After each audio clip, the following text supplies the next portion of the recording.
What is up, everyone? Now that I am home sweet home, it is finally time to share some TIFF 2022 reviews with you.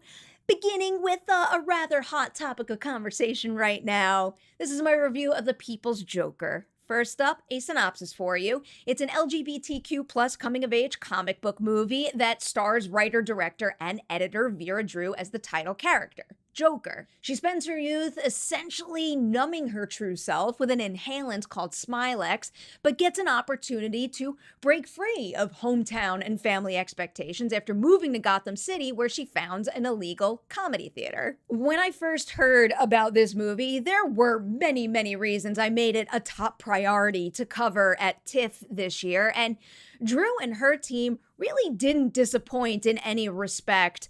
First, with the story here, you know, I love big franchises, I love superhero movies, but there's also no denying the fact that the big studio superhero film franchises don't tell stories in a way that gives everyone the opportunity to see themselves in those films. But Drew did something about it with The People's Joker. She takes the elements of truth and sparks of inspiration she's seen in characters like Joker and Harley Quinn and uses them to tell an autobiographical story that essentially celebrates having the courage to embrace and show off your own truth, even when the world around you doesn't make it very easy to do that. Whether you see yourself in The People's Joker or it's a film that winds up offering insight into an experience that's not your own, this movie has something to offer, and it does that by transforming an existing IP that we're all likely very familiar with.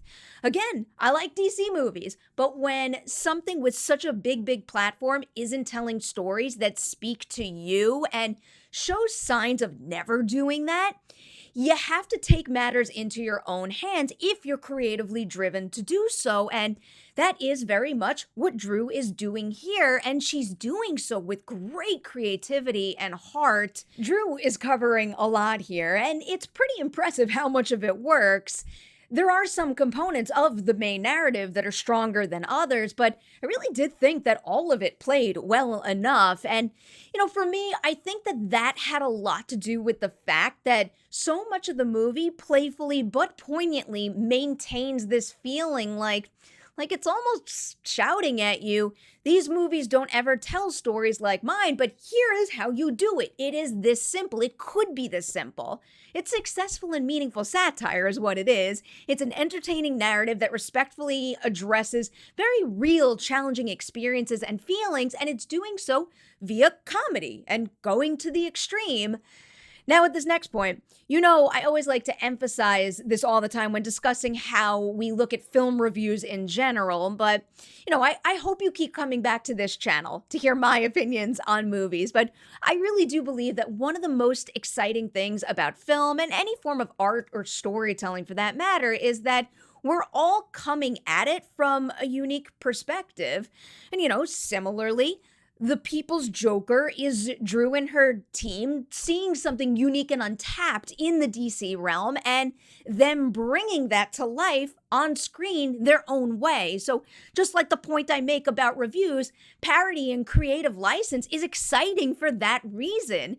It should give creators out there the opportunity to take something that we're familiar with and explore something new within it by transforming it. And that is what I think happens here. Not only does Drew do that via the story, but she also does it through the use of mixed media to bring that story to life on screen.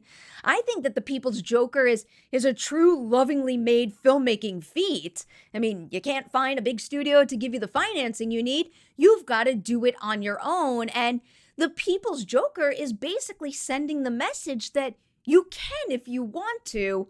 Not only was the entire movie here shot on green screen, with that footage then being combined with different types of backgrounds. There's 2D matte paintings, 3D animated sets, and also physical miniature sets as well, but they needed a lot of artists to get involved to bring this idea through to fruition. And while this isn't necessarily part of the script, I do think that it's something that you can truly feel while you're watching the film. It feels like, to me, a project where like people got involved and did the work because they really believed in it and they wanted to see it get made. And that is yet another very, very special quality of this movie. All right, score time. I am giving The People's Joker 4 Deweys out of 5 on the Dewey Decimal movie scale. This is a movie I'm glad exists for a whole bunch of reasons. And, now I'm just rooting for it to get seen by as many people as possible. It just represents what movie making and storytelling is largely about for me. It can be hard to fully put yourself in someone else's world, but here, Vera is letting you into hers by putting her own spin on characters we're already familiar with, and she's doing so with a team of creatives that fully believe in her vision. It's something special for all those reasons and then some.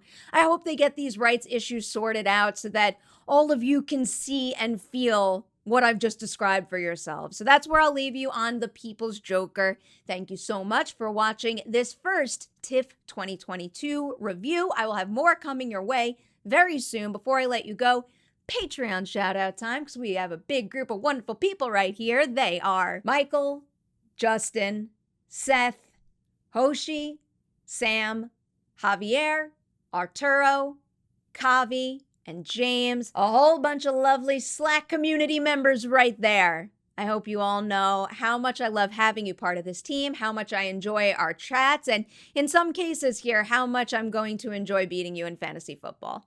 We're friends, but I'm very competitive. I'm sorry. All right, I'm going to let you all go now. Thanks to that group. Thanks to everybody out there watching this review. Do not forget to like and share before you leave it, and stay tuned.